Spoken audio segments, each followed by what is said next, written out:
चलिए शुरू करें। नमस्कार।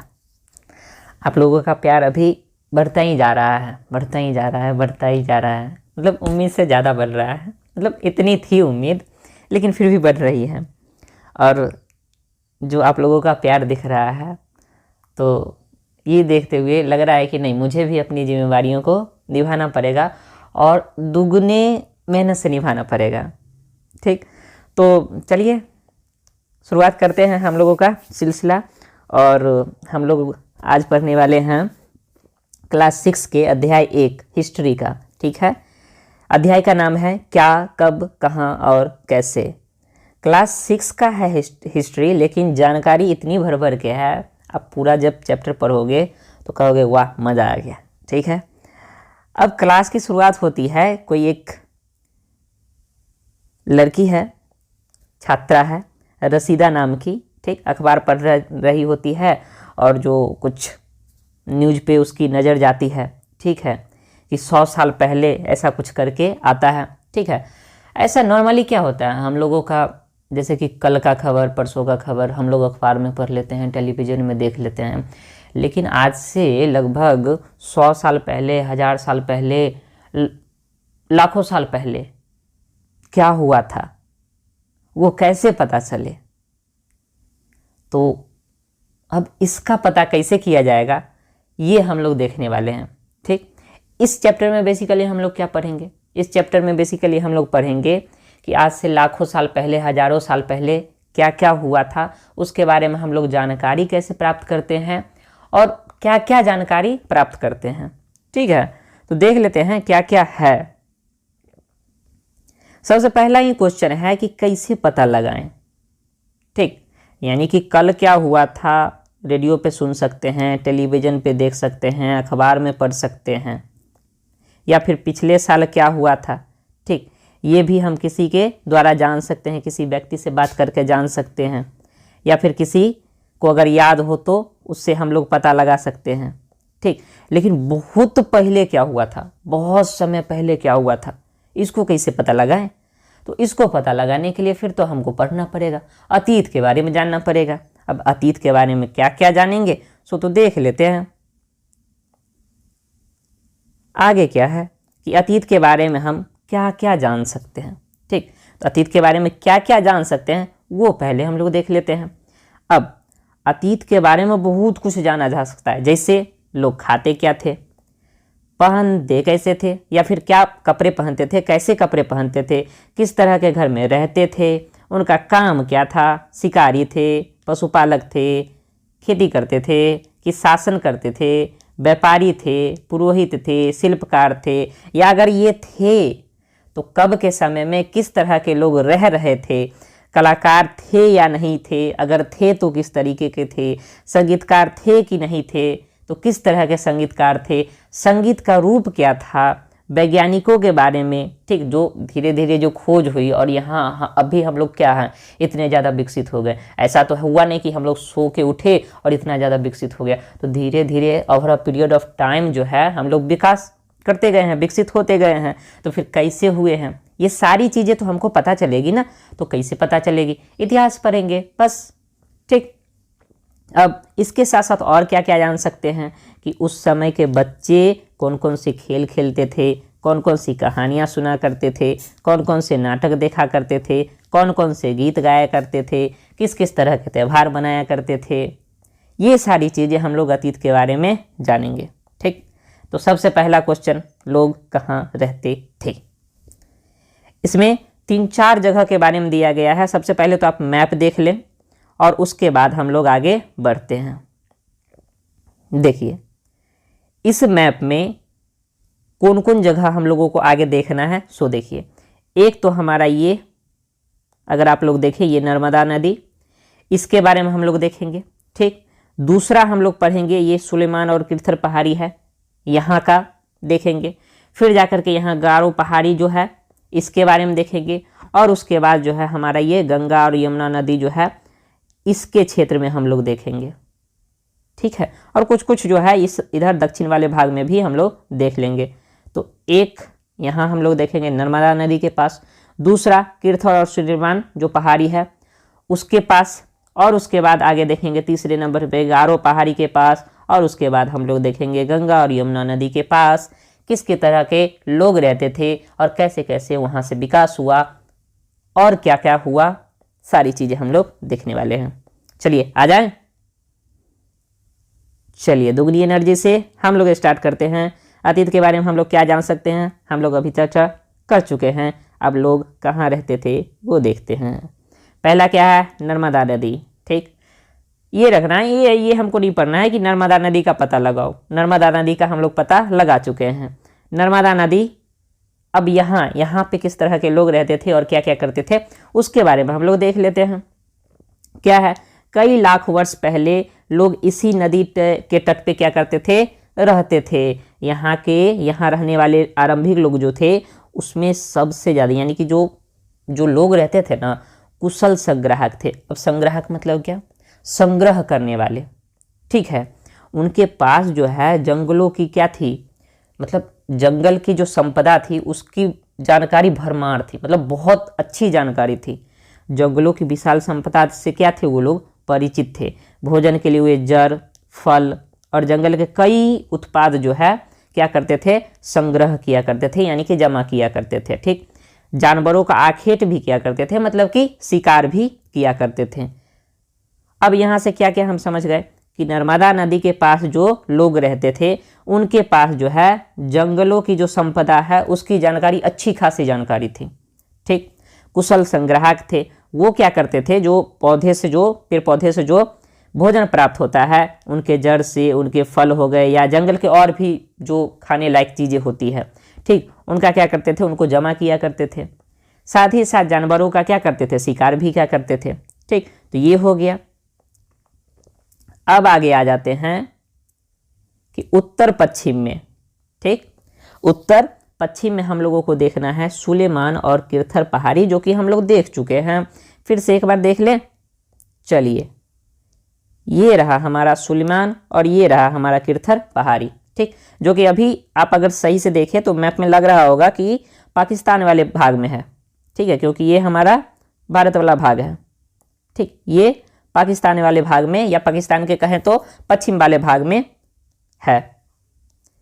अब देख लें क्या क्या है यहाँ पे कि सुलेमान और किरथर पहाड़ी का क्या करना है, पता लगाना है, जो कि हम पता लगा चुके हैं।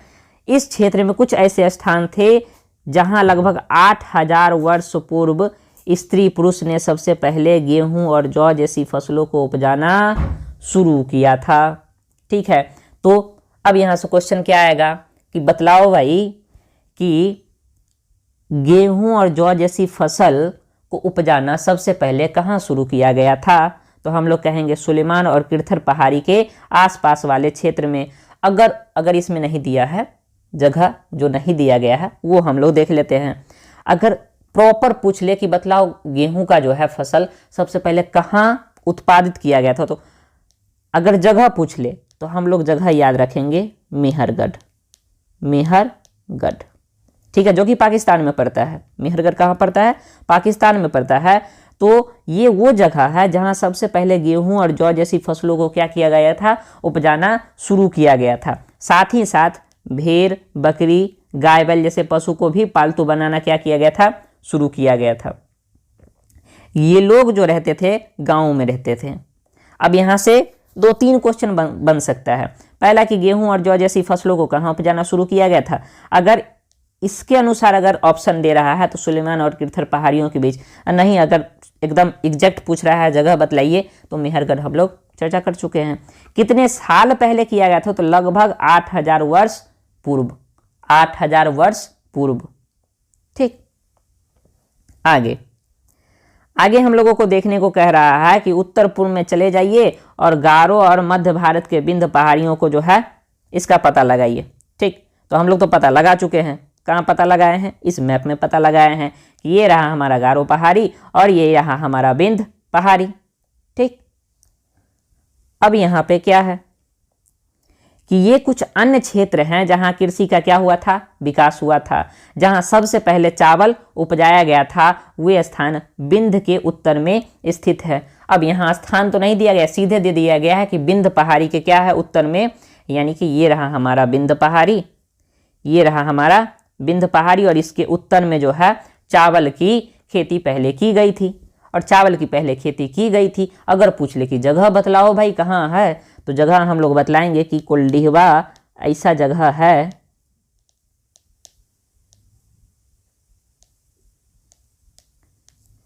कुलडीहवा ऐसा जगह है। और एक और याद रखिएगा, चौपानी मांडो, चौपानी मांडो। तो कुलडीहवा और चौपानी मांडो ये वैसे जगह थे जहाँ चावल सबसे पहले उपजाया गया था। और यहाँ के अनुसार अगर पूछ ले तो भैया चावल सबसे पहले कहाँ उपजाया गया था, तो विंध्य के उत्तर में स्थित जगह पे उपजाया गया था। आगे बढ़ जाएं। आगे और कुछ है, आगे है कि हम लोगों को देखना है सिंधु और इसकी सहायक नदी का पता लगाना है। अब देख लेते हैं, पिक्चर में ये छूट गया था एक, ये रहा हमारा सिंधु नदी जो कि यहाँ से निकल करके यहाँ से आ करके और अरब सागर में गिर जाती है। ठीक, और देख लीजिए इसका सतलज नदी, रावी नदी, ब्यास नदी, चेनाब नदी, झेलम नदी, ये सारी इसकी क्या है, सहायक नदियाँ हैं। सहायक नदियाँ क्या होती है, जो किसी बड़ी नदी में जा करके मिल जाती है। ठीक, जो किसी बड़ी नदी में जा करके मिल जाती है। कौन कौन है, अब यहाँ से पूछ लेगा, क्वेश्चन पूछ सकता है कि बतलाओ सिंधु नदी की सहायक नदी कौन कौन है। तो सतलुज नदी, रावी नदी, चेनाब नदी, झेलम नदी, ब्यास नदी, ये सारी की सारी क्या हैं, सिंधु नदी की सहायक नदी है। ठीक, और इधर से काबुल नदी भी है। ठीक, उसी तरीके से अगर यहाँ गंगा का पूछ ले तो क्या बतलाएंगे, देखिए गंगा में यमुना नदी आकर के मिल रही है। चंबल नदी, चंबल जो है यमुना की हो जाएगी, और यमुना जो है किसकी है, हमारी गंगा की है। सोन नदी आ जाएगी। फिर इधर अगर आप देखें तो हमारा घाघरा नदी आ जाएगा। ठीक, जो छपरा के पास आकर के मिलता है। उसके बाद गंडक आ जाएगा जो कि बेगूसराय में आकर के मिलता है। तो ये सारी इसकी सहायक नदी है। इधर ब्रह्मपुत्र नदी है। ठीक, इधर देखें तो आप महानदी है, इधर नर्मदा नदी है, इधर ताप्ती नदी है, इधर गोदावरी नदी है। तो ये सारी नदियाँ याद रखना है हमें। ठीक है, कुछ नदियाँ हैं, कुछ मैप से भी हमको याद रखना है। आगे तो अभी हम आ जाते हैं अपने टॉपिक पे, जो कि क्या है, सिंधु नदी को हम लोगों को देखना था। अब क्या है, सिंधु नदी और इसकी सहायक नदियों का पता लगाना। अब सहायक नदियां किन्हें कहते हैं, तो सहायक नदियां उन्हें कहते हैं जो एक बड़ी नदी में जाकर के मिल जाती है। अब क्या है कि लगभग 4700 वर्ष पूर्व इन्हीं नदियों के किनारे क्या है, आरंभिक नगर फले फूले थे। और अगले जब चैप्टर में जाएंगे और आगे जब पढ़ेंगे 6 क्लास में ही, तो हम लोग पढ़ेंगे हड़प्पा सभ्यता, हड़प्पा सभ्यता, और इसको हम लोग कह देते हैं सिंधु घाटी सभ्यता भी। तो हड़प्पा सभ्यता जो है क्या थी, सबसे पहली नगरीय क्या थी, सभ्यता थी। ठीक है, तो लगभग कितना, 4700 वर्ष पूर्व जो है यही सिंधु नदी के किनारे जो है क्या हुई थी, आरंभिक नगर क्या थे, फले फूले थे। यानी कि आरंभिक नगर का क्या हुआ था, विकास हुआ था। उसके बाद क्या है, गंगा और इसकी सहायक नदियों के किनारे तथा समुद्र तटवर्ती इलाकों में नगरों का विकास लगभग 2500 वर्ष पूर्व हुआ है। अब पूछ लेगा यहाँ से क्वेश्चन की बतलाओ भाई, गंगा व इसकी सहायक नदियों के किनारे जो है नगरों, मतलब समुद्र के जो है गंगा और इसकी सहायक नदी, और साथ ही साथ समुद्र के जो तटवर्ती इलाके हैं, अगर आप मैप में फिर से आ जाएं तो ये रहा हमारा समुद्र, ये बंगाल की खाड़ी रहा, इधर अरब सागर रहा, नीचे हिंद महासागर रहा। तो इसके तटवर्ती इलाकों में, ठीक है, ये तटवर्ती इलाकों में अगर पूछ ले कि भैया बतलाओ कि यहाँ पे जो है नगरों का विकास कितने साल पहले हुआ था, तो लगभग 2500 साल पहले हुआ था। ठीक है, अब आगे आ जाते हैं। गंगा और इसकी सहायक नदी सोन का पता लगाना है। ठीक, अभी तक हम देख चुके हैं, ऊपर में देख चुके हैं कि गंगा की सहायक नदी एक कौन है, सोन नदी है। ये रही सोन, जो कि आती है पटना के पास आकर के मिल जाती है। ठीक, पटना के पास आकर के और गंगा में मिल जाती है। अब आगे बढ़ते हैं कि इसके बारे में क्या दिया गया है, क्या है, गंगा तथा इसकी सहायक नदी सोन का पता लगाना है। अब क्या है कि गंगा के दक्षिण में इन नदियों के आसपास के क्षेत्र में प्राचीन काल में मगध साम्राज्य, ठीक, मगध साम्राज्य का क्या हुआ था, विस्तार हुआ था। मगध साम्राज्य की स्थापना हुई थी, मगध साम्राज्य फला फूला था। अब यहाँ से आगे के चैप्टर में पढ़ने वाले हैं, फिर भी अब यहाँ से क्वेश्चन पता है यूपीएससी में क्वेश्चन पूछ लिया था कि बतलाइए कि प्राचीन काल में जो है नगरीय सभ्यता का विकास जो है इसमें भौगोलिक क्षेत्र का क्या योगदान रहा। ठीक है, तो भौगोलिक क्षेत्र, अब यहाँ से पता है उस समय क्या हुआ था, जब जनपद बना था और जनपद फिर महाजनपद में बना था और 16 महाजनपद थे, और उस 16 महाजनपद में मगध सबसे ज़्यादा विकसित किया, विकास किया। भाई क्यों किया, तो रीजन है भाई, इसकी भौगोलिक स्थिति ही ऐसी थी। अगर आप गौर करें तो क्या है, एक तरफ तो आपका नदी हो गया, उसके बाद पहाड़ से घिरा हुआ है, मतलब बिहार की बात कर रहे हैं, यहाँ पे है मगध साम्राज्य विकसित हुआ था। तो एक तो गंगा नदी हो गई, ठीक, उसके बाद क्या है, दक्षिण से आपका इसमें पहाड़ी क्षेत्र है, ठीक, तो वो इसका रक्षा कर रहा था, नदी वाला क्षेत्र रक्षा कर रहा था, साथ ही साथ खनिज संपदा की क्या थी, भरमार थी। ठीक, तो इससे क्या था कि ये सारे मिलकर के आर्थिक स्थिति को बेहतर बना रहे थे, प्लस में सुरक्षा दे रहे थे, तो साम्राज्य विकास कर रहा था। अब मान लीजिए कि कोई ऐसा साम्राज्य है जो हमेशा धराम धुरुम लड़ाई करने में ही उसका बस समय जा रहा है, तो क्या वो विकसित करेगा? लड़ाई से तो कभी किसी का भला होना नहीं है। अगर हमेशा धराम धुरुम कर रहा है कोई राज्य, तो समझिए कि वो गया। ठीक, जैसे कि हमारे बगल के देश हैं एक बहुत प्यारे से नन्हे मुन्ने से, पाकिस्तान, बेचारे गए गुजरे हैं। मतलब अपना विकास नहीं देखना है, दूसरे को बर्बाद करने पे तुले हैं, जाओ तो हालत खुद खराब है उनका। आगे बढ़ जाते हैं। अब क्या हुआ कि इसके शासक बहुत शक्तिशाली थे, उन्होंने एक विशाल राज्य स्थापित किया। देश के अन्य हिस्सों में भी ऐसे राज्यों की क्या की गई, स्थापना की गई। ठीक है, हम देखेंगे अवंती होगा और भी जो महाजनपद थे सो थे, अंग प्रदेश था, बाकी सारे हम लोग देखने वाले हैं। कंधार था। अब क्या है, लोगों ने सदैव उपमहाद्वीप के एक हिस्से से दूसरे हिस्से तक यात्रा की। अब यहाँ तक हम लोग समझ चुके थे, यहाँ तक हम लोग क्या समझ चुके हैं कि कौन कौन जगह पे लोग रहते थे, ठीक, और क्या क्या वहाँ की विशेषता थी, यानी कि मेनली क्या क्या वो लोग किया करते थे। तो हम लोग जो है 5 जगह के बारे में देखे हैं। मैप में फिर से हम वो 5 जगह देख लेते हैं। क्या क्या बतलाया है कि एक तो ये नर्मदा नदी के तट वाला भाग बतलाया है, 1 नंबर पे हम लोग यहाँ देख चुके हैं। ठीक है, ये लोग गांव में रहते थे। ठीक, आगे क्या है, सुलेमान और किरथर। ठीक है, यहाँ देखे कि गेहूं और जौ की फसल जो है सबसे पहले शुरू हुआ था, साथ ही साथ पशुपालन भी ये लोग करते थे। ठीक, तो दूसरा तो ये हुआ। तीसरा हम लोग आ गए थे गारो पहाड़ी पे। ठीक, और उसके बाद हम लोग आ गए थे ये जो विंध्य पहाड़ी है इसके उत्तर में, ठीक, गंगा नदी के किनारे। ठीक, तो ये सारे जो थे हमारे मेन क्या थे, पार्ट्स थे, जिसके बारे में भाग थे, जिसके बारे में हम लोग देख चुके हैं। अब क्या होता था कि लोग जो है ना इधर उधर घूमते रहते थे। ठीक, यानी कि एक हिस्से से दूसरे हिस्से तक क्या करते थे, यात्रा करते थे। अच्छा हाँ, उपमहाद्वीप, यहाँ पे उपमहाद्वीप है, इसके बारे में हम लोग समझ लेते हैं थोड़ा सा। यहाँ बगल में दिया गया है, अब देख लीजिए। क्या है कि दक्षिण एशिया हम लोग किसके भाग हैं, एशिया महाद्वीप में है। ठीक, तो दक्षिण एशिया जो है उसमें भी उत्तरी एशिया और दक्षिणी एशिया है। अब आधुनिक क्या क्या है, भारत है, पाकिस्तान है, दक्षिण एशिया का भाग है ये। दक्षिण एशिया में कौन कौन देश आ जाते हैं देख लीजिए, भारत है, पाकिस्तान है, बांग्लादेश है, नेपाल है, भूटान है और श्रीलंका है। ठीक है, साथ ही साथ आ जाइए अफगानिस्तान, ईरान, चीन, म्यांमार, ये सारे एशिया में आ गए, लेकिन ये जो इतना दूर पर हैं हम लोग, ठीक, ये आ गए हमारे किसके, दक्षिण एशिया में। ठीक है, म्यांमार ये आ गया फिर दक्षिण एशिया में। ठीक, आदि पड़ोसी देशों को दर्शाता है।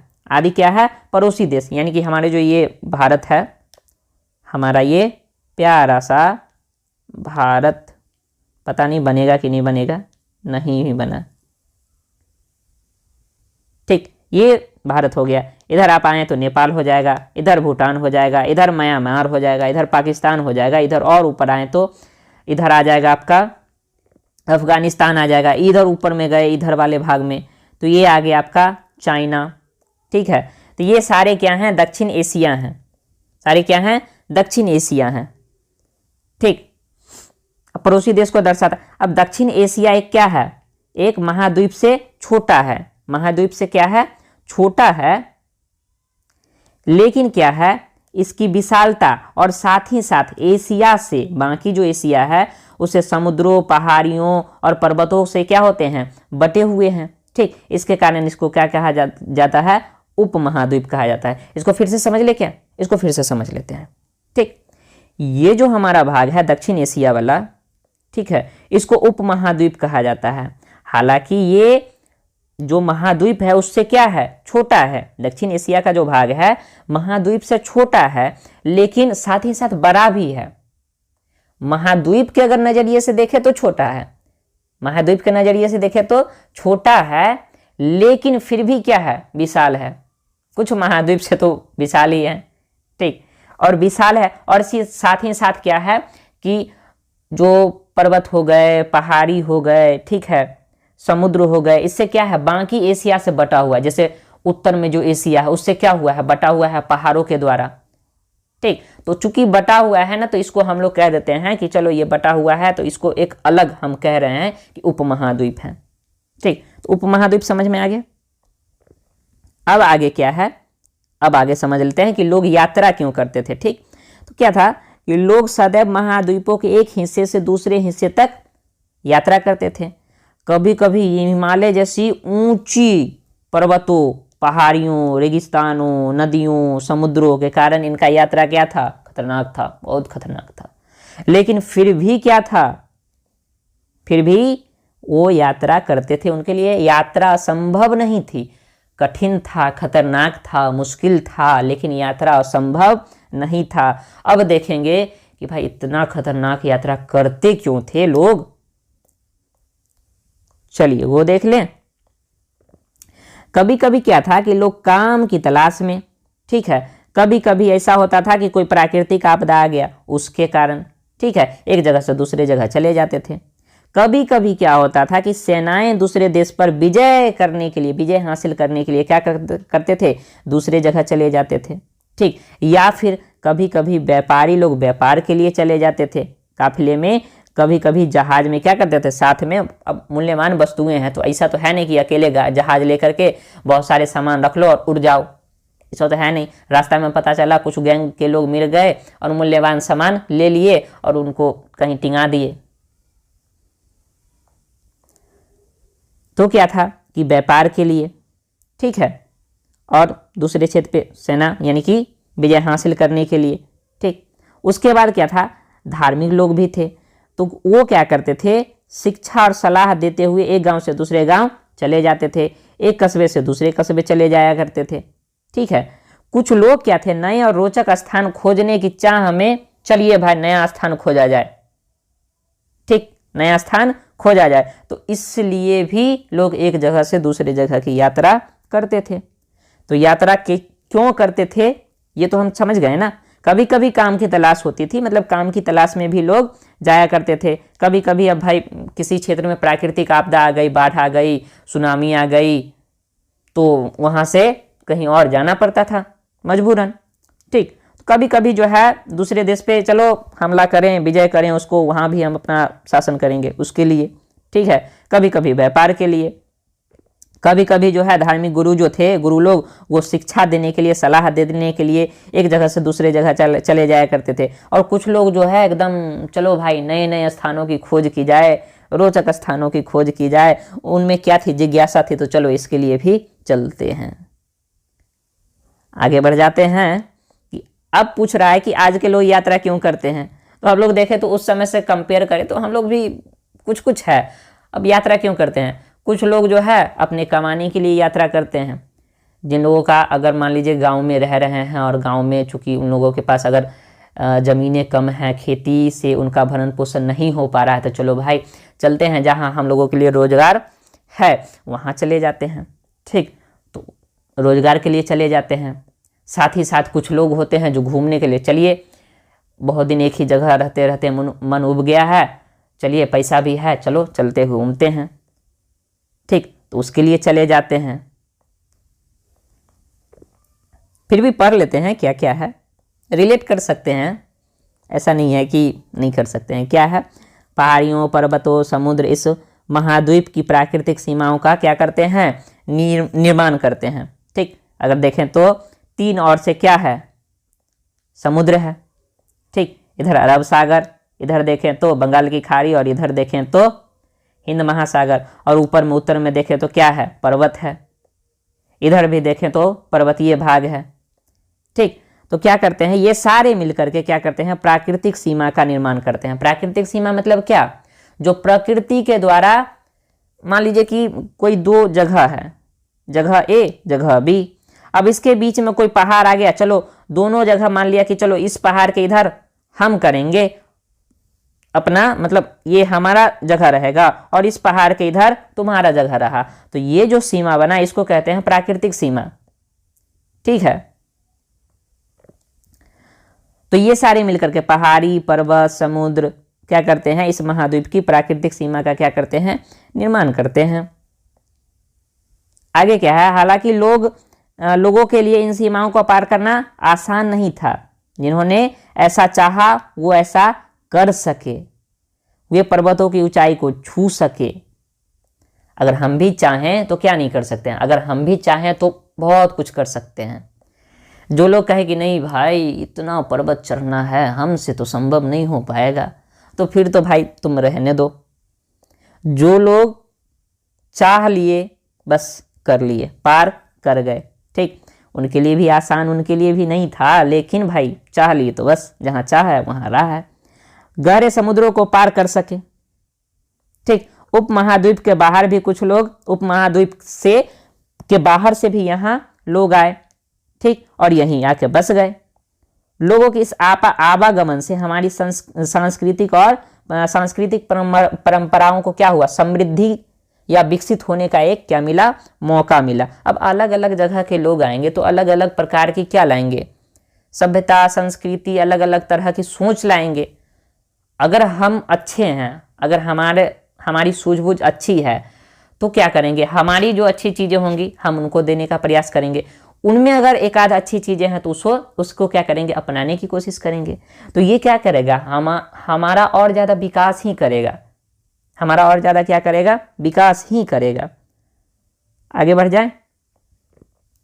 कई सौ वर्षों से लोग पत्थरों को तराशने, संगीत रचने और यहाँ तक कि भोजन बनाने के नए तरीकों के बारे में एक दूसरे के विचारों को क्या करते आए हैं, अपनाते आए हैं। ऐसा नहीं है कि सिर्फ इतने ही विचार अपनाते आए हैं, और भी बहुत सारे तरह के विचार क्या किए। अगर आपका विचार पसंद आया तो चलो हम अपना लिए, और मेरा विचार अगर आपको पसंद आया आप अपना लिए।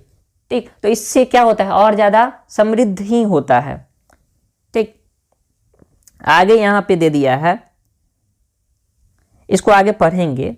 ठीक, आगे क्या है, देश का नाम। अब देश का नाम हमारा क्या क्या है, भारत है, इंडिया है, हिंदुस्तान है, इत्यादि इत्यादि।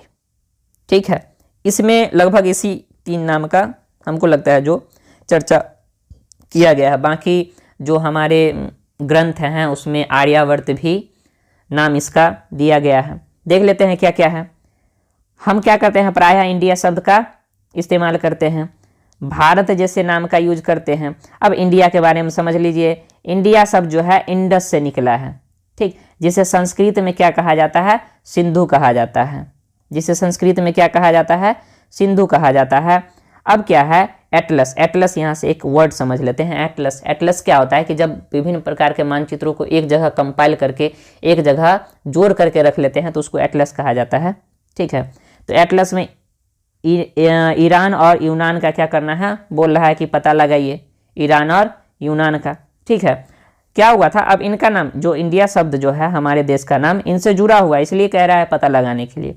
लगभग क्या हुआ था, 2500 वर्ष पूर्व जो है उत्तर पश्चिम के लोग, यानी कि यहीं से आने वाले जो लोग थे, ईरानी और यूनानी, सिंधु को क्या कहते थे, हिंदोस कहे। ठीक, हिंदोस अथवा इंडोस कहे। ठीक, हिंदोस अथवा इंडोस कहे। और इस नदी के पूर्व में जो भूमि स्थित थी, भूमि प्रदेश को इन लोगों ने क्या कहा, इंडिया कहा। ठीक, और तब से हमारे देश का नाम क्या, एक नाम इंडिया पड़ गया। ठीक, क्या समझे कि 2500 वर्ष पहले जो है उत्तर पश्चिम से कौन कौन लोग आए, ईरान आए, ईरानी आए, यूनानी आए और उन्होंने सिंधु नदी को हिंदोस अथवा इंडोस कहा और इस नदी के पूर्व में जो भूमि प्रदेश थी उसको इंडिया कहा इन लोगों ने। ठीक है, अब आगे भारत का नाम कैसे पड़ा, जो भारत नाम पड़ा है वो कैसे पड़ा है, तो हमारे प्राचीन ग्रंथों में ऐसा उल्लेख किया गया है कि भरत नाम का प्रयोग उत्तर पश्चिम में रहने वाले, अच्छा इसमें एक अलग दिया गया है, एक और है, एक और कहानी इसका है कि हमारे एक पूर्वज हुए हैं भरत नाम के, ठीक है, भरत नाम के एक प्रतापी राजा हुए हैं, ठीक, जो कि बचपन में ही उन्होंने बहुत ही मतलब बलशाली काम किया था, ठीक, जिसके कारण जो है उनके नाम पर हमारे देश का नाम भारत पड़ा था। इसमें एक और कहानी दिया गया है कि भरत नाम का प्रयोग उत्तर पश्चिम में रहने वाले लोगों के एक समूह के लिए किया जाता था, ठीक है, उत्तर पश्चिम में जो लोग रहते थे उसके एक समूह के लिए भरत नाम क्या किया जाता था, प्रयोग किया जाता था और वहाँ से भी भारत ले लिया गया है। ठीक, ये दोनों कहानी लगभग जुड़ी हुई ही है, ऐसा नहीं है कि जुड़ी हुई नहीं है। ठीक, वही पूर्वज जो पीढ़ी थी आगे बढ़ी है और वही जो लोग रह रहे हैं उत्तर पश्चिम में, उन्हीं समूह को क्या कहा जा रहा है, भरत कहा जा रहा है। ठीक, भरतवंशी यानी कि भरत के वंशज, ठीक, और वहाँ से हम लोगों को क्या नाम आया है, भारत आया है। ठीक, इस समूह का उल्लेख जो है संस्कृत की आरंभिक लगभग 3500 वर्ष पुरानी कृति जो है ऋग्वेद, उसमें हम लोगों को मिलता है। ठीक है, बाद में इसका प्रयोग देश के लिए भी होने लगा। तो दो नाम यहाँ पे हम लोगों को मेनली दिया गया था, एक दिया गया था भारत और एक दिया गया था इंडिया। ठीक, तो ये जो इंडिया है इसी को जो है ना फारसी में हम लोग हिंदुस्तान कह देते हैं, बस इतना समझ लीजिए, फारसी नाम जो हिंदुस्तान है वो फारसी नाम है। तो भारत, इंडिया और हिंदुस्तान ये तो हम लोग समझ चुके हैं कि कैसे पड़ा। भरत नाम का जो समूह रहता था उसके नाम पे पड़ गया है। इंडिया जो 2500 साल पहले जो आए थे ईरानी और यूनानी, वो सिंधु नदी को हिंदोस अथवा इंडोस कहे और इसके पूर्व की जमीन को, भूमि को क्या कह दिए, इंडिया कह दिए। ठीक है, उसके बाद है हिंदुस्तान, तो इंडिया का ही क्या है, फारसी नाम क्या है, हिंदुस्तान है। आगे बढ़ जाते हैं। अब है कि अतीत के बारे में हम लोग कैसे जाने। अभी तक हम लोग क्या क्या देख चुके हैं, हम लोग देख चुके हैं कि अतीत के बारे में हम लोग क्या क्या जान सकते हैं। उसके बाद जाने कि अतीत में लोग कहाँ कहाँ रहते थे, ठीक, वो समझ चुके। उसके बाद अतीत में लोग यात्रा करते थे, तो क्यों यात्रा करते थे, ठीक, तो वो भी समझ चुके हैं। उसके बाद एक और उसमें हम लोग समझ चुके हैं साइड से कि भारतीय जो प्रदेश है भारत और उसके आसपास के जो पड़ोसी देश है, मेनली दक्षिणी एशिया जो है, उसको हम लोग उपमहाद्वीप क्यों कहते हैं। ठीक है, उपमहाद्वीप क्यों कहते हैं। पहला तो रीजन है कि इसका क्षेत्र क्या है, विशाल है। दूसरा क्या है कि विभिन्न प्रकार के ऊंचा बचो, पर्वत हो गया, पहाड़ी हो गया, समुद्र हो गया, इसके द्वारा क्या किया जा रहा है, इस क्षेत्र को अलग किया जा रहा है, बांटा जा रहा है। तो इसलिए चलो इसका एक अलग हम नाम दे दें। ठीक, आगे क्या है, अतीत के बारे में हम लोग कैसे कैसे जान सकते हैं, सो है देख लेते हैं क्या क्या है। अतीत की जानकारी हमें कई तरह से प्राप्त हो सकते हैं। इनमें से एक तरीका जो है अतीत में लिखी गई पुस्तकों, यानी कि अतीत में लिखी गई क्या है, पुस्तकें हैं। ठीक, अतीत में जो पुस्तक लिखा गया है उनको भाई ढूंढो, उसको पढ़ो, उस समय के बारे में जानकारी हमको मिल जाएगी, बस सिंपल। ठीक है, अब क्या है कि ये पुस्तकें हाथ से लिखी हुई है, ठीक, और इसी के कारण इसको क्या कहा जाता है, पांडुलिपि कहा जाता है। ठीक, तो हाथ से लिखी गई पुस्तक क्या कहलाता है, पांडुलिपि कहलाता है। ठीक, अंग्रेजी में पांडुलिपि के लिए जो प्रयुक्त होता है शब्द उसको कहते हैं मैन्यूस्क्रिप्ट। ठीक, और मैन्यूस्क्रिप्ट जो है लैटिन शब्द मेनू से बना है और जिसका अर्थ क्या होता है, हाथ। ठीक, जिसका अर्थ क्या होता है, हाथ होता है।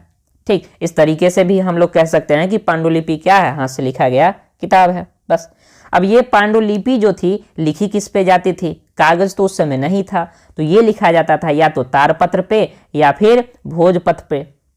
किधर है, भोजपत्र, भोजपत्र पे लिखा जाता था। भोजपत्र कहाँ से मिलता था, तो हिमालय के क्षेत्र में जो है एक पेड़ होता था भुर्ज नाम का, ठीक, भुर्ज नाम का एक पेड़ होता था, उसके छाल से जो है तैयार किया जाता था भोजपत्र। तो पांडुलिपि लिखी किस पे जाती थी? जो पांडुलिपि थी, ठीक, उसके लिए क्या प्रयोग किया जाता था, किस पे लिखी जाती थी? तो या तो तारपत्र पे लिखाया जाता था या फिर भोजपत्र पे लिखाया जाता था।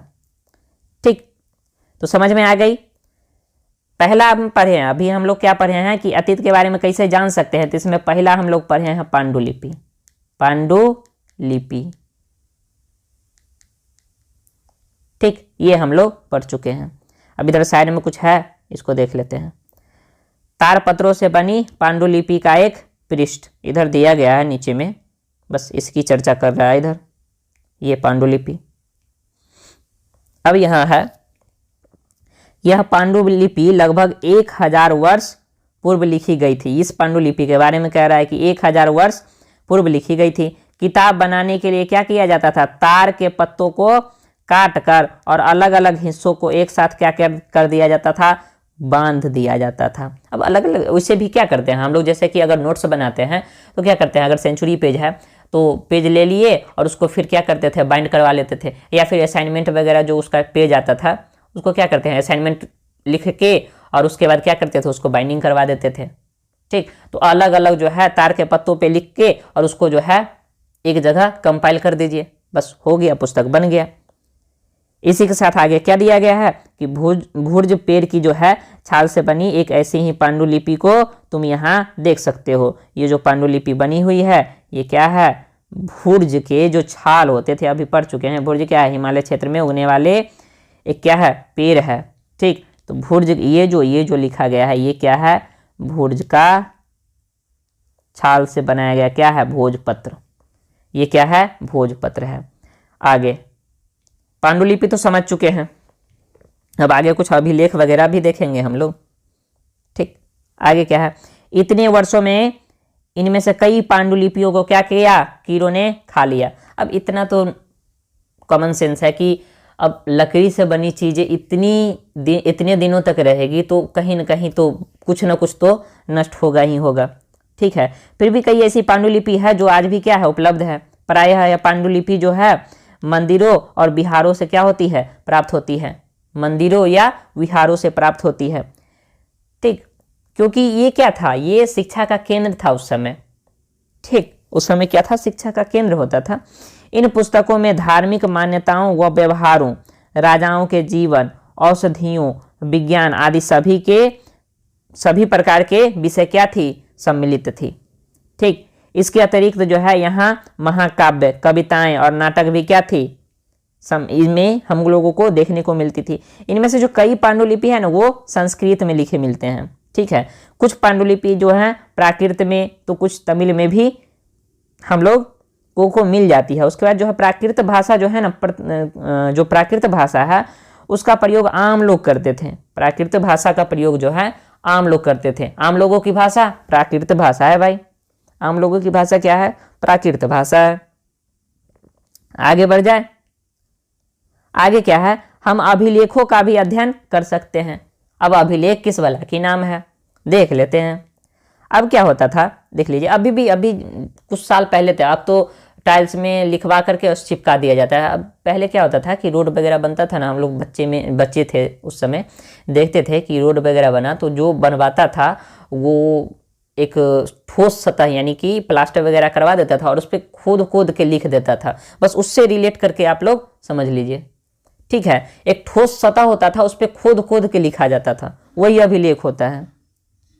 देख लीजिए क्या है, ऐसे लेख पत्थर अथवा धातु, ठीक, जैसी अपेक्षाकृत कठोर सतह पर उत्कीर्ण किए जाते थे, यानी कि खोद कर लिखा जाता था। ठीक है, या तो पत्थर पे या फिर कोई ठोस धातु है, ठोस लेकिन होना चाहिए। ठीक है, अपेक्षाकृत क्या होगा? ठोस होगा। सतह क्या होगा? ठोस होगा। उस पे खोद के क्या किया जाता था? खिरोच के उस पे लिखा जाता था। अब इस पे क्या क्या देखने को मिलता है पांडुलिपि में, सो देख लेते हैं।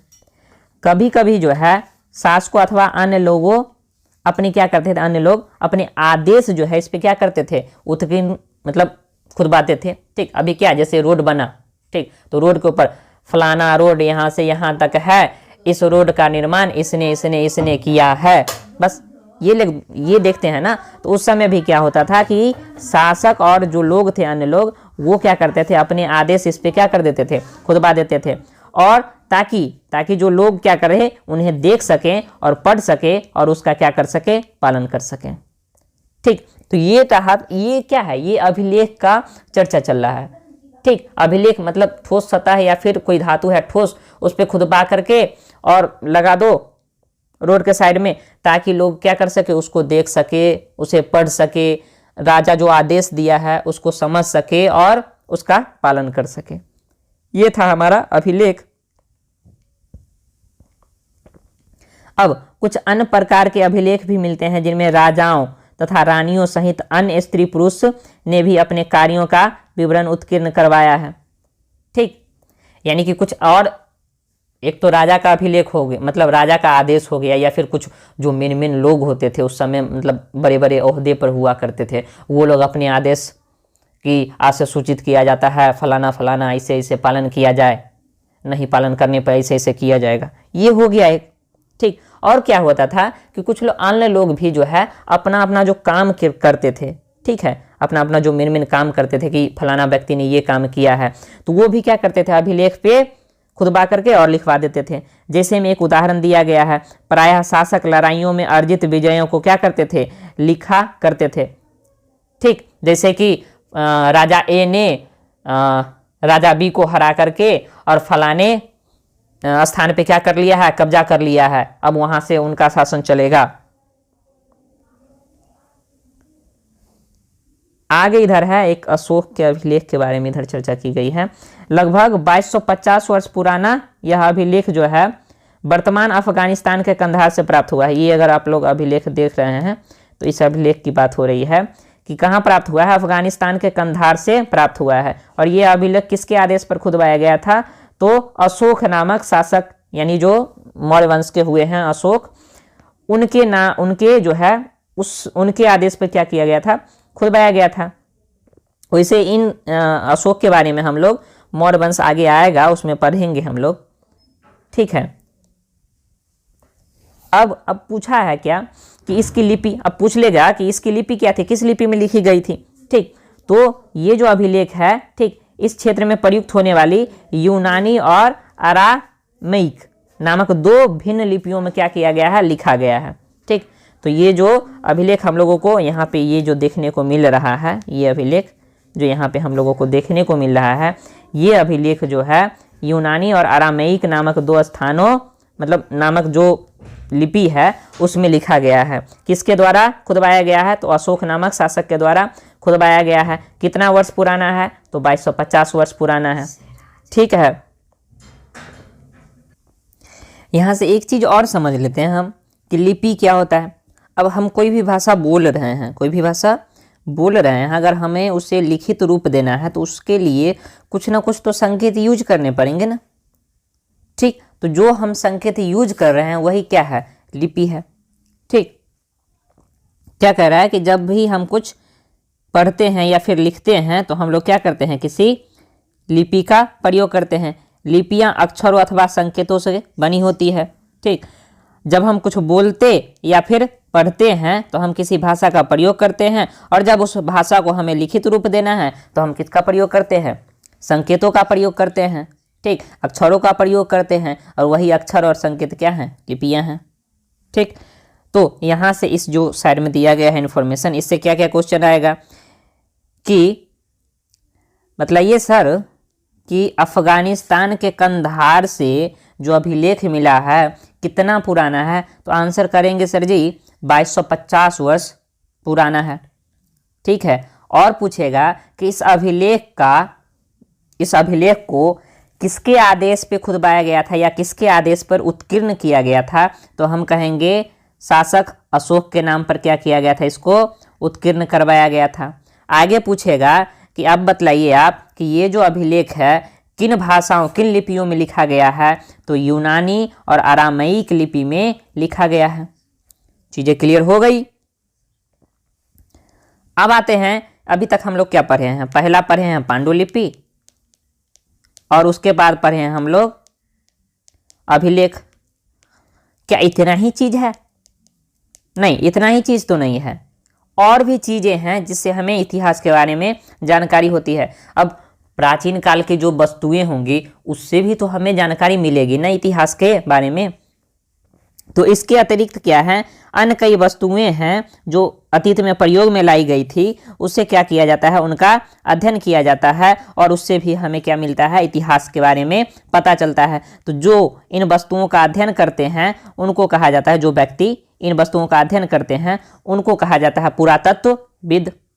ठीक है, उनको क्या कहा जाता है, पुरातत्वविद कहा जाता है। पुरातत्वविद क्या करते हैं, तो पत्थर और ईंट से बनी इमारतों के अवशेष, चित्र, मूर्ति, ठीक, औजार, हथियार, बर्तन, आभूषण, इन सब का क्या करते हैं, इन सब का कार्बन डेटिंग से क्या करते हैं, पता लगाते हैं, और इनसे जितनी ज़्यादा से ज़्यादा जानकारी हो सके निकालने का प्रयास करते हैं।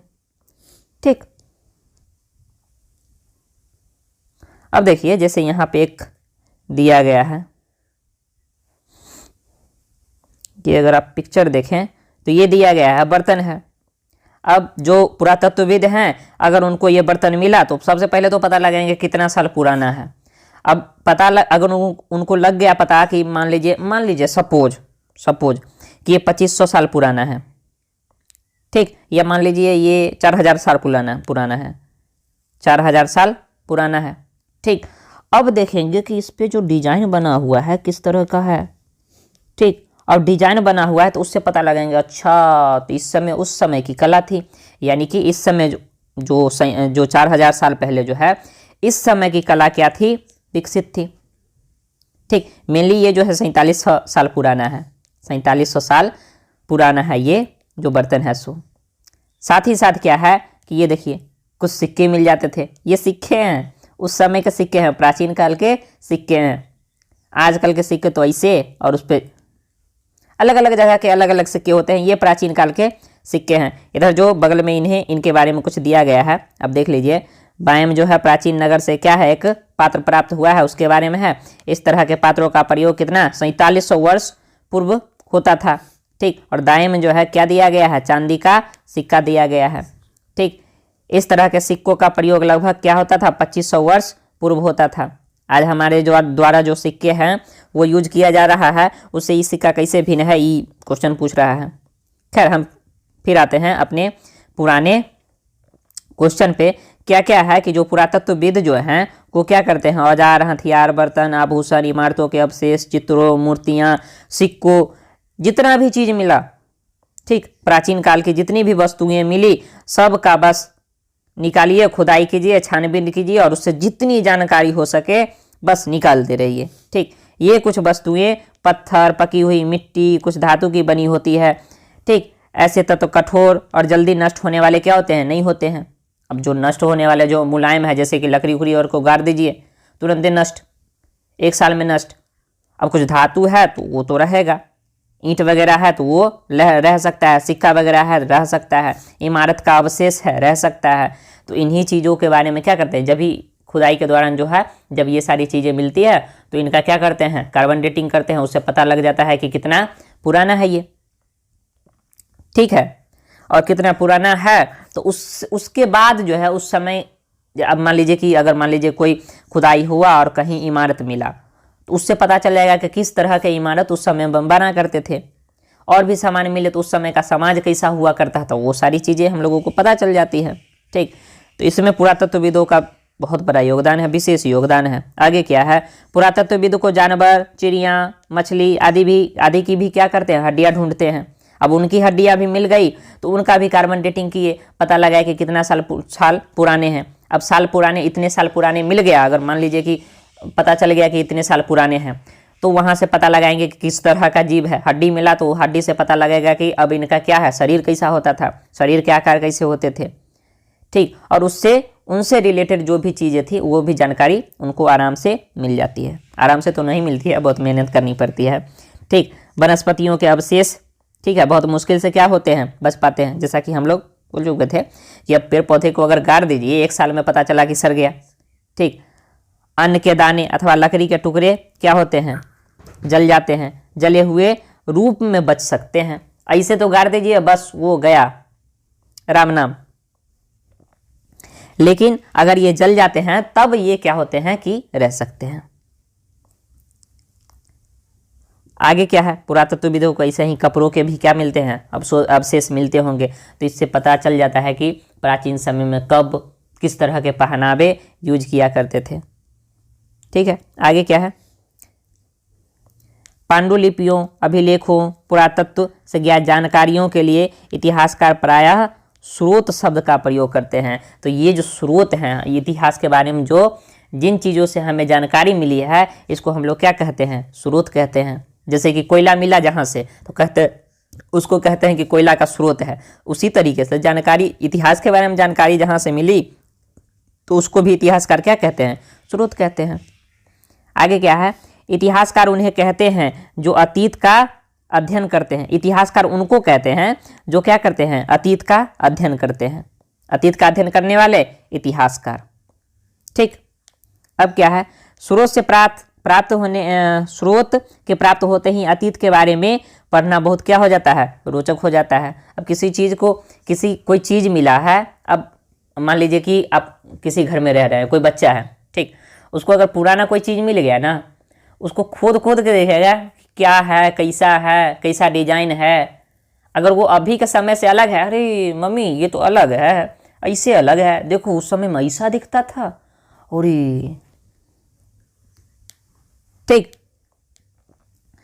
तो क्या होता है, पढ़ना रोचक हो जाता है, क्योंकि इन स्रोतों की सहायता से धीरे धीरे अतीत का क्या होता है, पुनर्निर्माण होता है। अब इतिहासकार और पुरातत्ववेद उन जासूसों की तरह हैं जो सभी स्रोतों का प्रयोग करके और सुराग के रूप में अतीत के बारे में जानने का प्रयास करते हैं। एकदम सीआईडी की तरह, पता लगाओ दया, अभिजीत उठाओ इसको, एकदम उस तरीके से कोई भी चीज़ मिला हो, इसको पता लगाओ क्या क्या, इससे और क्या पता लग सकता है, बस पूरा का पूरा। तो अभी तक हम लोग क्या पढ़ चुके हैं, इतिहास के बारे में हम लोग क्या क्या जानेंगे। दूसरा क्या पढ़े कि लोग कहाँ रहते थे और वो क्या करते थे। तीसरा पढ़े कि लोग यात्रा करते थे और क्यों यात्रा करते थे, ये भी हम लोग देख चुके हैं।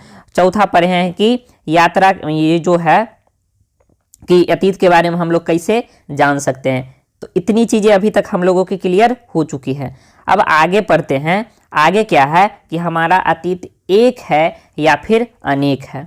ठीक है, अगर आप इस किताब को अगर देखें तो किताब का दिया गया है नाम हमारे अतीत, और अगर अंग्रेजी में देखें तो आवर पास्ट है, पास्ट, ठीक, यानी कि प्लूरल है, ठीक, आवर पास्ट ये दिया गया है, यानी कि हमारे अतीत। हमारा अतीत क्यों नहीं दिया गया भैया, हमारा अतीत क्यों नहीं दिया गया, क्या हमारे अतीत एक हैं या फिर बहुत सारे हैं। अतीत शब्द के लिए क्या हुआ है, बहुवचन का प्रयोग हुआ है। ठीक, अतीत शब्द के लिए क्या हुआ है, बहुवचन का प्रयोग हुआ है। तो क्या हमारे अतीत बहुत ज़्यादा थे क्या, देख लेते हैं।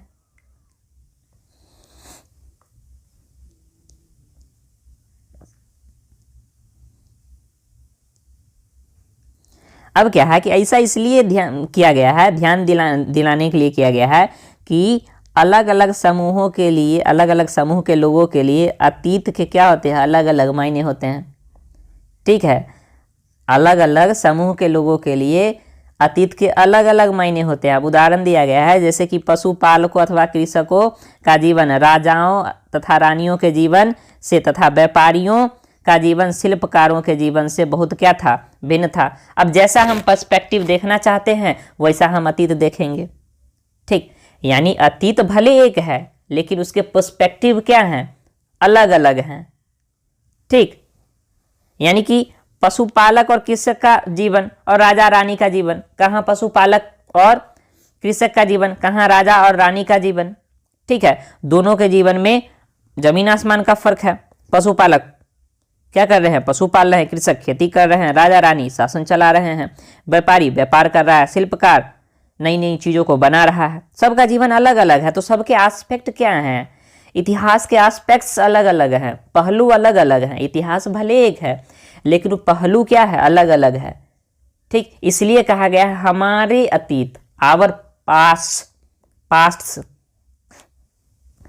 ठीक, तो ये रहा।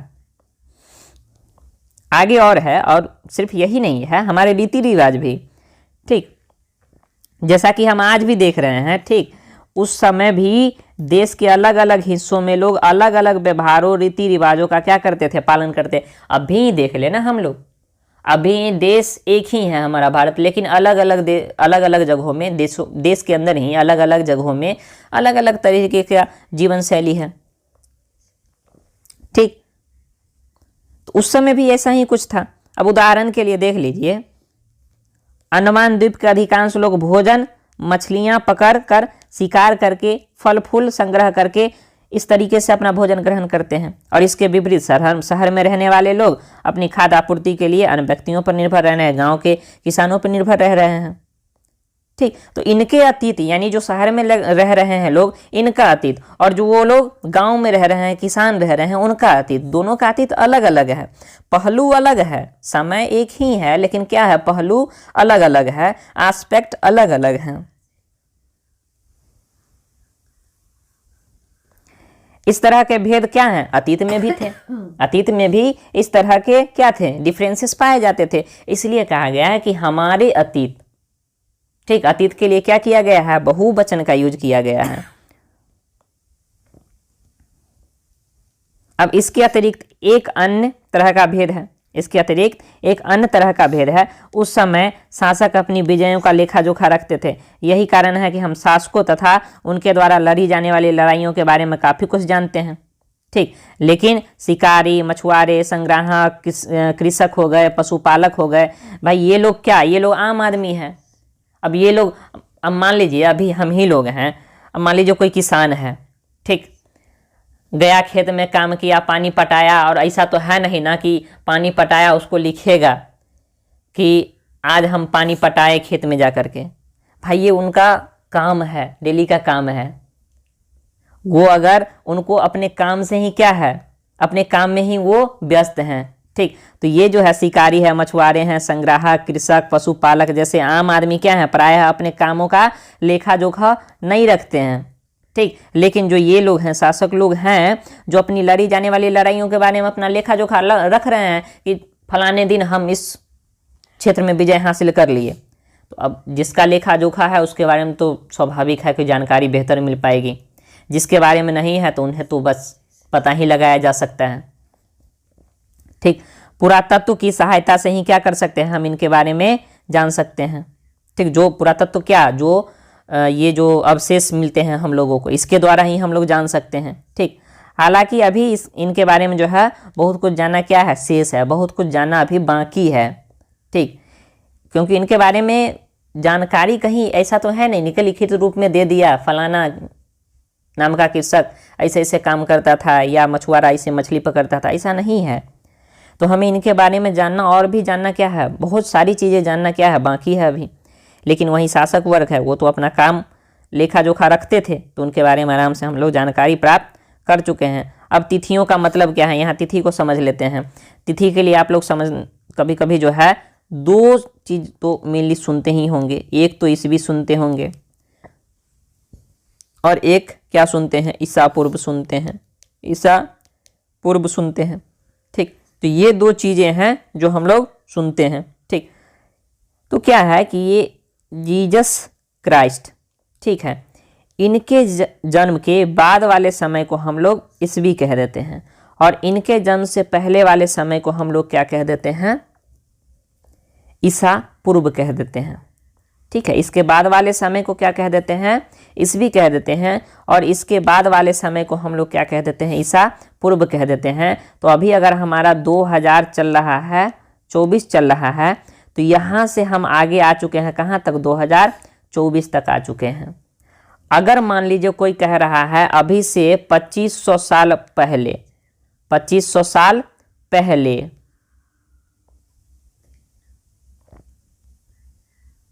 अगर कोई कह रहा है कि 2500 साल पहले की बात अगर कर रो, तो 2500 साल पहले का क्या मतलब हुआ कि ये 2000 साल पहले तो अभी का, ईस्वी का, और 500 साल किधर का, ईसा पूर्व का, ठीक है। ये सारी चीज़ें हैं। अब क्या क्या कहते हैं इसको और देख लेते हैं डिटेल में, ठीक है। कह रहा है कि तुमसे तिथि के विषय में कोई पूछे तो शायद उस दिन की तारीख, माह, वर्ष, जैसे कि 2000 या इसी तरह की कोई अन्य वर्ष बताओगे। ठीक है, वर्ष की यह गणना ईसाई धर्म प्रवर्तक ईसा मसीह के जन्म की तिथि से की जाती है। ईसा मसीह के जन्म से की जाती है। अतः 2000 वर्ष कहने का तात्पर्य क्या है? ईसा मसीह के जन्म के बाद, ईसा मसीह के जन्म के 2000 वर्ष बाद।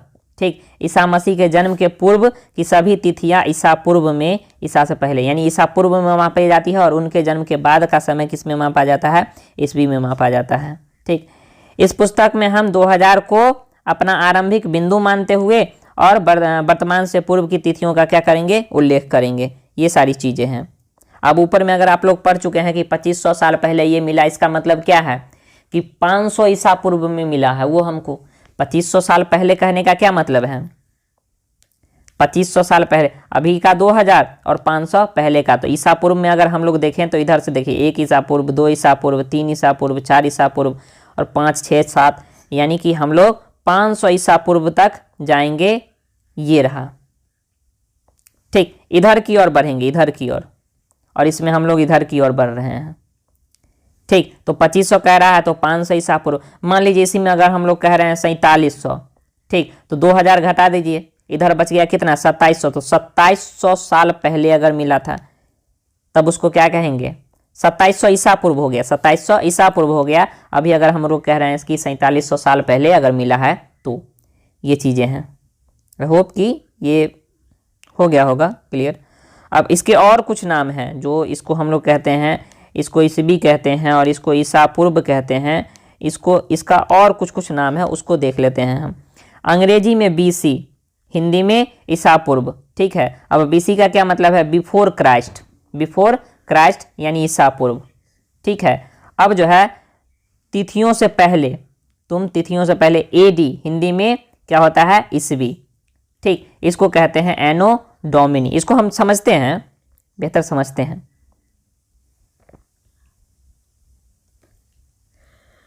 अब जो एनो डोमिनी है ये बना हुआ है 2 लैटिन शब्द से बना हुआ है। ठीक, जिसका तात्पर्य क्या होता है? ईसा मसीह के जन्म के वर्ष से, ईसा मसीह के जन्म के वर्ष से। कभी कभी AD के जगह पर जो है CE और BC के जगह पर BCE का भी प्रयोग किया जाता है। CE अक्षरों का प्रयोग कॉमन एरा और BCE का प्रयोग जो है बिफोर कॉमन एरा के लिए किया जाता है। ठीक है, हम इन शब्दों का प्रयोग इसलिए करते हैं क्योंकि विश्व के अधिकांश देश और अब इस कैलेंडर का क्या कर रहे हैं? प्रयोग कर रहे हैं। और अब ये कैलेंडर जो है क्या हो गया? नॉर्मल हो गया। लगभग सारे देश के लोगों द्वारा ये कैलेंडर यूज किया जा रहा है, इसलिए हम लोग भी यही कैलेंडर यूज कर रहे हैं। भारत की तिथियों के इस रूप का प्रयोग लगभग 200 वर्ष पहले हुआ है। ये जो कैलेंडर है इसका हम लोग प्रयोग कितना साल पहले करना शुरू किए हैं? लगभग 200 साल पहले। ठीक है, कभी कभी अंग्रेज जो है BP शब्द का भी प्रयोग कर लेते हैं, जिसका मतलब होता है बिफोर प्रेजेंट।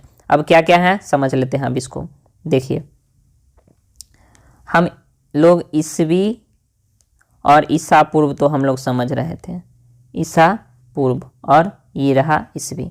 ठीक है, इसको हम लोग कह देते हैं BC। इसको हम लोग कह देते हैं AD। BC का क्या मतलब हो गया? Before Christ. ठीक, बिफोर क्राइस्ट। AD का क्या मतलब होगा? एनो डोमिनी। ठीक है, एनो डोमिनी। अब क्या है कि कभी कभी जो है AD के जगह पे हम लोग CE का भी प्रयोग कर लेते हैं, CE का भी प्रयोग कर लेते हैं, और BC के जगह पर BCE का भी प्रयोग हम लोग कर लेते हैं। CE का क्या मतलब हुआ? कॉमन एरा, और ये हो गया BCE का मतलब हो गया बिफोर कॉमन एरा। तो ईसवी के लिए 1, 2, 3 और ईसा पूर्व के लिए भी 1, 2, 3 शब्दों का यूज होता है। इसके अतिरिक्त जो है एक अंग्रेज जो लोग हैं वो BP का यूज करते हैं। इसका जो होता है, इसका फुल फॉर्म होता है बिफोर प्रेजेंट, यानी कि वर्तमान से पहले का समय।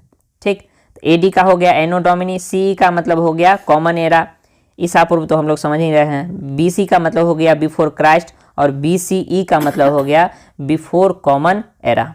तो ये सारी चीज़ें हो गई। तिथि के बारे में हम लोग समझ चुके हैं। अब हमें लगता है कि शायद नहीं, अभी तो और है। अब क्या है कि जैसा हम लोग पहले पढ़े हैं, अभिलेख कठोर सतहों पर क्या किए जाते थे, उत्कीर्ण करवाए जाते थे। इनमें से कई अभिलेख जो है कई सौ वर्ष पहले लिखे गए हैं, ठीक, और सभी अभिलेखों में लिपियों और भाषाओं का प्रयोग हुआ है। अब ऐसा नहीं है कि सारे अभिलेख में एक ही तरह के लिपि का प्रयोग हुआ है, एक ही तरह के भाषा का प्रयोग हुआ है।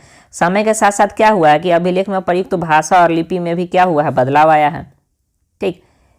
अब विद्वानों ने ये कैसे पता लगाया कि भाई कोई अज्ञात लिपि है, उसके बारे में कैसे पता लगाए, ठीक। अज्ञात लिपि का अर्थ हम लोग कैसे पता लगाएं? तो ऐसा है कि क्या हो रहा है कि मान लीजिए कि कोई लिखा हुआ है लिपि, कोई चीज़ लिखा हुआ है, ठीक, तो वो मान लीजिए कि कोई ऐसा लिपि में लिखा हुआ है जिसके बारे में हम लोग जानते हैं, और साथ ही साथ कोई ऐसा लिपि में लिखा हुआ है जिसके बारे में हम नहीं जानते। सेम चीज़ लिखा हुआ है, सेम चीज़ लिखा हुआ है, तो वहाँ से चूंकि हम ये जान रहे हैं तो इससे हम लोग रिलेट करके इस चीज़ को हम लोग पढ़ सकते हैं, ठीक है। जैसे कि एक एग्जाम्पल दिया गया है कि एक अज्ञात को जानने के लिए एक प्रसिद्ध कहानी उत्तरी अफ्रीकी देश मिस्र से मिलती है। लगभग 5000 वर्ष क्या थे यहाँ पूर्व, यहाँ राजा रानी रहते थे। अब क्या है कि ये जो यहाँ जो अभिलेख है, देख लीजिए, मिस्र के उत्तरी तट जो है रोसेट्टा, ठीक, रोसेट्टा नाम का एक कस्बा है, ठीक। वहां पे क्या हुआ है, वहां पे ऐसा ही क्या हुआ है कि एक अभिलेख मिला है, ऐसा ही क्या हुआ है, अभिलेख मिला है जो कि पत्थर पे उत्कीर्ण किया गया था, जिस पर जो है एक ही लेख जो है 3 जो है भिन्न भिन्न भाषाओं में लिखा गया है। एक तो उसमें से यूनानी भाषा है और 2 मिस्र लिपि के ही 2 प्रकारों में लिखा है। जैसे कि अभी ही हम लोग क्या है, अभी देवनागरी जैसे हम लोग पढ़ते हैं तो देवनागरी हो गया, और गुजराती पढ़िए थोड़ा थोड़ा सा मिलता हुआ नजर आएगा, ठीक है, या फिर मराठी पढ़िए थोड़ा थोड़ा सा मिलता हुआ। तो उसी तरीके से मिस्र लिपि का ही क्या है, मिस्र लिपि में के ही 2 प्रकार में लिखा गया था। अब क्या था, इतिहासकारों को यूनानी तो आती थी, ठीक, अब यूनानी भाषा आती थी तो चूंकि एक ही चीज लिखा हुआ है तो वहां से रिलेट करके और वहां क्या कर दिए, पता लगा लिए, ठीक। अब आगे क्या है कि कुछ विद्वान जो है यूनानी भाषा पढ़ सकते थे। उन्होंने बताया कि यहाँ राजा एवं रानियों के नाम छोटे फ्रेम में क्या किए गए हैं, दिखाए गए हैं, और इसे क्या कहा जाता था, कारतूस कहा जाता है, ठीक। उन्होंने क्या बताया, चूंकि यूनानी भाषा क्या था, यूनानी भाषा में जो लिखा हुआ था वो तो यूनानी भाषा जानते थे, और वही चीज़ अगर मान लीजिए कि हम इधर हिंदी में लिख रहे हैं और इधर इंग्लिश में लिख रहे हैं, ठीक है, इधर हम लिख रहे हैं मैंगो, सॉरी, इधर हम लिख रहे हैं आम और इधर हम लिख रहे हैं मैंगो।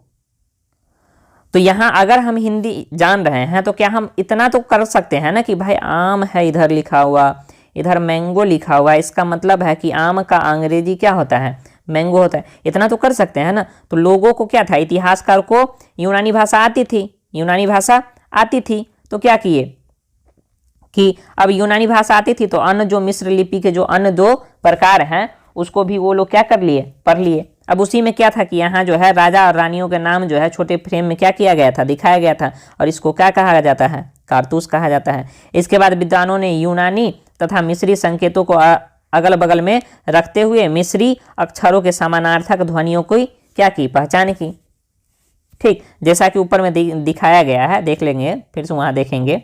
यहाँ जो है एल अक्षर के लिए जो है शेर और ए अक्षर के लिए क्या किया गया है, चिड़िया का चित्र बनाया गया है। अब ऐसा नहीं है कि हम लोग ऐसे लिख रहे हैं, मान लीजिए हम इस तरीके से आ लिख रहे हैं, ये हमारी लिपि हुई, ठीक। अब कोई चीज़, अब कोई दूसरे लोग जो हैं भाषा बोलने के लिए कुछ अलग तरीके का प्रयोग करते होंगे, ठीक, इसको जो है किसी सिंबल से दर्शाते होंगे, हमारे लिए ये सिंबल है, किसी और के लिए दूसरा तरह का सिंबल होगा। तो क्या था कि उस समय जो है चित्र से दर्शाया जाता था, ठीक। जैसे देख लीजिए किस चित्र से जो है क्या क्या अक्षर दर्शाया जाता था। ये जो है शेर लगभग है, शायद शेर है, ठीक, शेर जैसा लग रहा है, इससे जो है एल अक्षर को दर्शाया जाता था, ठीक है। और ये शायद स्क्वायर टाइप का कुछ है, स्क्वायर टाइप का है, तो इससे पी अक्षर को दर्शाया जाता था। ये अर्धवृत्त टाइप का है कुछ, तो इससे टी अक्षर को दर्शाया जाता था। ये कुछ ऐसी आकृति है जिससे ओ अक्षर को दर्शाया जाता था, ये ट्रायंगल टाइप का है, समकोण त्रिभुज जैसा लग रहा है, इससे के अक्षर को दर्शाया जाता है। ये फिर बाघ है तो इसको फिर इस तरह की कुछ काटने वाली जो है हम लोग गरासी कहते हैं गांव में, पता नहीं आप लोगों के इधर क्या कहते हैं बताइएगा। इससे आई को, चिड़िया है इससे ए को दर्शाया जाता था, ये स्क्वायर है इससे पी को दर्शाया जाता था। ठीक है, तो ये क्या हो गए, उस समय के लिपि हो गई। तो इससे क्या करते थे, रिलेट करके और अपना पता लगा लेते थे कि कौन से चित्र के लिए कौन सा अक्षर लिखा गया है। अब यहाँ से अगर आप लोगों का नाम बन रहा होगा इस अक्षर से तो आप लोग पता लगा लीजिएगा। यहाँ तो एन है नहीं जो मेरा नाम बनेगा, यहाँ से क्या बन सकता है, कोई नाम बन सकता है क्या? मेरी एक मौसी है, नाम ललिता है उनका नाम बन सकता है। यहाँ से एल तो ले लीजिए बाघ ले लीजिए या शेर जो भी है, ए चिड़िया और फिर से ले लीजिए बाघ LAL, आई ले लीजिए ये वाला LI, टी किधर है ये ले लीजिए अर्धवृत्त टी हो गया, और ये फिर चिड़िया ले लीजिए। तो अगर ये बना लेंगे तो उनका नाम हो जाएगा उस समय के लिपि में। तो ये रहा कुछ आज की क्लास। अब आ जाते हैं क्वेश्चन आंसर पे।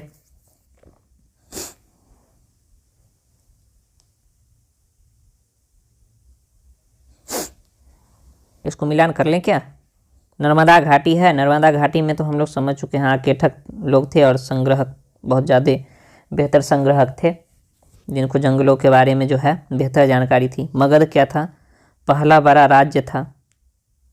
ठीक, मगध हो गया पहला बड़ा राज्य। सिंधु और इसकी सहायक नदी ये हो जाएगा प्रथम नगर, और गंगा घाटी जो है लगभग 2500 साल पहले, और गारो खासी आरंभिक कृषि। ये रहा सही मिलान। उसके बाद दूसरा क्वेश्चन है कि पांडुलिपि और अभिलेख में जो है मुख्य अंतर क्या है ये बतलाना है। तो पांडुलिपि क्या होता था, तारपत्र या भोजपत्र पे लिखा जाता था, और अभिलेख किस पे लिखा जाता था, कोई ठोस सतह मिल जाता था उस पे लिखा जाता था, जैसे पत्थर हो गया, कोई ठोस धातु हो गया उस पे लिखा जाता था। तो ये कुछ हो गया। आगे देखते हैं और कुछ क्वेश्चन वगैरह है क्या? नहीं, आगे तो कुछ क्वेश्चन है नहीं, आगे चर्चा करने वाली बात है। तो ये रहा। अच्छा हाँ, ये कुछ महत्वपूर्ण तिथि है, देख लेते हैं। कृषि का आरंभ लगभग 8,000 साल पहले, सिंधु सभ्यता 4700 वर्ष पूर्व, गंगा घाटी के जो गंगा घाटी नगर हैं, मगध साम्राज्य हैं, ये 2500 वर्ष पूर्व, और वर्तमान जो है ये 2000 वर्ष के बाद जो है हमारा वर्तमान लगभग जो है शुरू हुआ है, ईसा मसीह के बाद वाला। ये कुछ महत्वपूर्ण तिथि दिया गया था, ये भी हम लोग देख ही चुके हैं। चलिए, तो ये रहा आज का क्लास। बाकी आप लोगों को क्लास कैसा लगा बतलाइएगा ज़रूर, और इसी तरीके से अपना प्यार बनाए रखिए, और तब तक के लिए बहुत बहुत धन्यवाद।